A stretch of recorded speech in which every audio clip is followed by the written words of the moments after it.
अस्सलाम वालेकुम। आज गम और खौफ के बारे में बात होगी।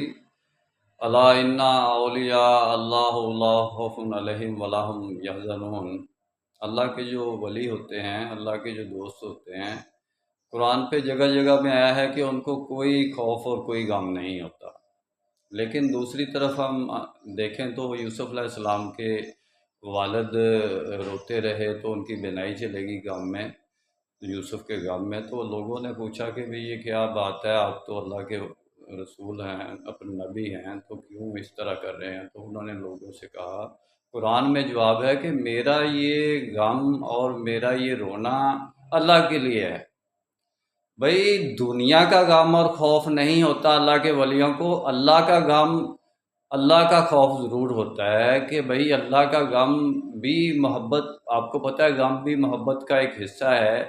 तो अल्लाह से जुदाई, एक कतरा एक दरिया से, एक समंदर से जुदाई में है, तो अल्लाह के विसाल के लिए उसके अंदर एक गम की तड़प, एक लगन, एक शौक़, एक जज्बा, एक मस्ती, एक इश्क, एक मोहब्बत नमूदार नहीं होगी अल्लाह की, तो उसका ईमान मुकम्मल नहीं होगा। जैसे हम दुनिया की चीज़ों से मोहब्बत करते हैं, दुनिया की चीज़ों से इश्क करते हैं, दुनिया की चीज़ों के बारे में गम करते हैं, वैसे ही जब अल्लाह ताला के बारे में जब तक हमारा पूरे की पूरी दुनिया की मोहब्बत और दुनिया की हर ख्वाहिश अल्लाह से हम नहीं जोड़ेंगे तो हमारा ईमान तकमील नहीं पाएगा।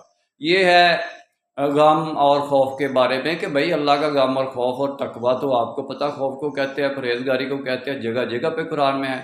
मेरा काम इस्लामिक वर्ल्ड की अमन और यूनाइटी का है। इंशाल्लाह डिटेल में बात फिर होगी। निस्बत, वहदत, खिदमत, खैर के साथ। अल्लाह हाफिज़।